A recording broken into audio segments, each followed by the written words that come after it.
U.S. weapons manufacturer Lockheed Martin is reportedly pitching new jobs for Canada. But that offer depends on Ottawa sticking to its plan to buy Lockheed's F-35 fighter jets. So last week, Prime Minister Mark Carney ordered a review of Canada's contract to buy 88 F-35 fighter jets as he looks to build new security relationships that are outside of our relationship with the U.S.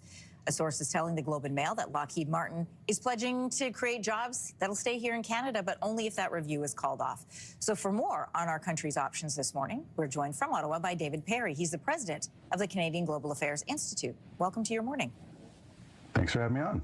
All right, let's set this up for everybody. Canada has the option to look for alternative suppliers after the first 16 of the 88 ordered F-35 jets are delivered. So on Monday, Prime Minister Mark Carney said that it is prudent and in the best interest of Canada to take a second look at this contract. Canada's defense plans have now hit a major obstacle.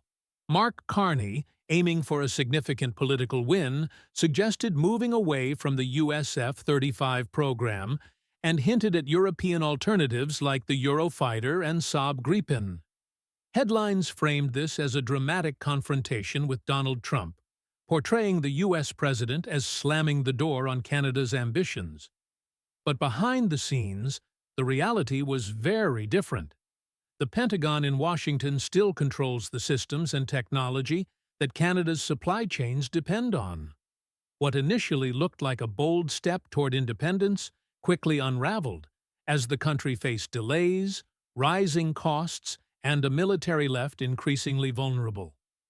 That's a dangerous position for any nation. Carney positioned his push as a declaration of Canadian independence, arguing that exploring European jets would keep Canada free from U.S. defense programs and political pressure. On the surface, that sounded inspiring. It played well to domestic audiences, casting him as a leader willing to stand up to a stronger nation in defense of national interests. Meanwhile, the headlines fueled the sense of confrontation, portraying Trump as furious and leaning into the drama of the moment. In reality, the optics masked a much more strategic process, with both sides quietly weighing leverage, costs, and political risks before deciding their next move. Announcing today that Canada will achieve NATO's 2% of GDP target this year, half a decade ahead of schedule. And we will further accelerate our investments in years to come, consistent with meeting these new security imperatives. Our plan will help ensure that Canada is strong at home and reliable abroad. We will ensure that every dollar is invested wisely, including by prioritizing made-in-Canada manufacturing and supply chains. We should no longer send 3/4 of our defense capital spending to America. We will invest in new submarines, aircraft, ships, armed vehicles, and artillery, as well as new radar, drones. Behind Carney's public statements was a more detailed plan. Europe, with programs like the Eurofighter and the Saab Gripen, appeared ready to offer alternatives. Canada even pointed to deals such as Portugal's Gripen purchase to show that options beyond the U.S. existed. Carney's team believed these moves could deliver him a political win at home while signaling to Washington that Canada was capable of acting independently. But this plan carried risks. Choosing European fighter jets would mean reworking maintenance systems, retraining pilots on unfamiliar platforms, and upgrading technical support, areas where Canada's defense industry has limited experience. Even as media coverage painted the move as bold and decisive, cracks in the plan were already beginning to show. Europe looked like a ready-made solution at first glance. Carney and his team seized the moment to highlight European jets as Canada's way out of the US F-35 program. On paper, it seemed like a daring alternative, something that looked good in theory, but far more complicated in practice. The old relationship we had with the United States, based on deepening integration of our economies and tight security and military cooperation, is over. I reject any attempts to weaken Canada, to wear us down, to break us so that America can own us. That will never happen. And our response to these latest tariffs is to fight, is to protect, and to build. We won't back down. We will respond forcefully. Nothing is off the table to defend our workers and our country. What exactly the United States does next is unclear. What is clear is that we, as Canadians, have agency. We have power. We are masters in our own home. We can control our destiny. We can give ourselves much more than any foreign government, including the United States, can ever take away. European suppliers had experience building jets, and other countries were already buying them. The promise of choice and independence made it easier for Carney to sell the idea at home, and media coverage portrayed it as a bold challenge to Washington. But the reality was far more complicated. Production delays, Europe's slow delivery schedules, and Canada's lack of readiness to handle new aircraft systems created immediate problems. Maintenance, training, and integration posed serious challenges that couldn't be fixed overnight.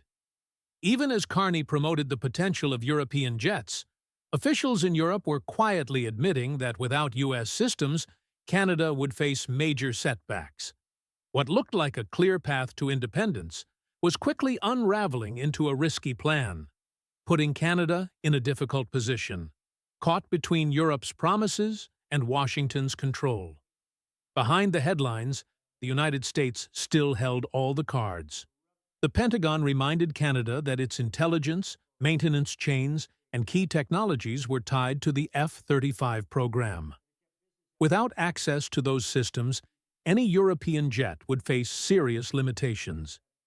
Even if Canada purchased new aircraft, they couldn't simply plug into existing networks or operate at full readiness. The warning was clear. U.S. officials signaled that turning to Europe could cost Canada priority access to F-35 technology, the very systems that kept its Air Force capable. European suppliers echoed the same concerns. Promises looked appealing on paper, but without U.S. cooperation, Canada would be left vulnerable, a sitting duck on the sidelines. Carney's plan, once seen as bold, now looked reckless. At best, it was risky. At worst, it was just a political stunt. And it left Canada facing the real possibility of military isolation. Trapped between European suppliers who couldn't fully deliver and an American partner unwilling to tolerate second-guessing. The U.S. held the keys to advanced military power, and Canada needed them to stay secure. Meanwhile, Trump controlled the narrative. While media stories painted him as slamming doors in anger, the reality was simpler. The U.S. could sell fighter jets globally without Canada's business. By holding its leverage quietly, Washington forced Canada into a corner without ever staging a public confrontation. The headlines screamed conflict, but behind the scenes, the outcome was already taking shape. Carney's dream of a political victory was slipping away fast. With U.S. support uncertain and Europe's timelines faltering, Canada's purchase plans were starting to fall apart. Shamefully, Canada announced in the last few days, or the last couple of days, that they won't be ponying up. They're not going to do their 2%. Why? Well, talk about riding on America's coattails. They have the safety and security of being on our border and not having to worry about that. I think that's shameful. I think if you're going to be a member nation and participant, you need to do your part. Some have a greater sense of urgency about that, clearly, because the threat is at their own back door. But here's the reality.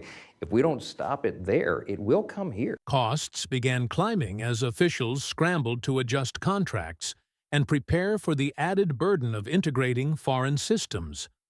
What was sold as a $20 billion leap forward, framed as a show of strength, was quickly looking more like a political gamble, turning into a money pit. Deadlines stretched further into the future, and instead of welcoming new aircraft, Canada was left keeping its old fleet in the air far longer than planned. The defense industry at home felt the impact immediately. Maintenance crews struggled to keep aging jets operational, while companies expecting steady work through U.S. supply chains suddenly faced uncertainty.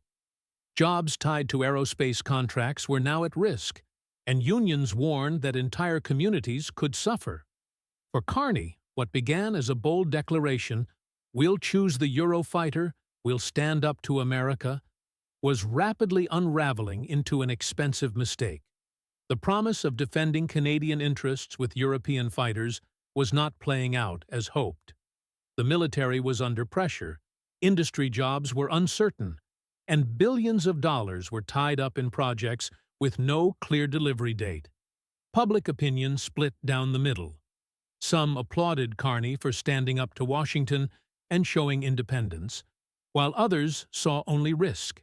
A nation left without the tools to defend its skies or meet NATO obligations.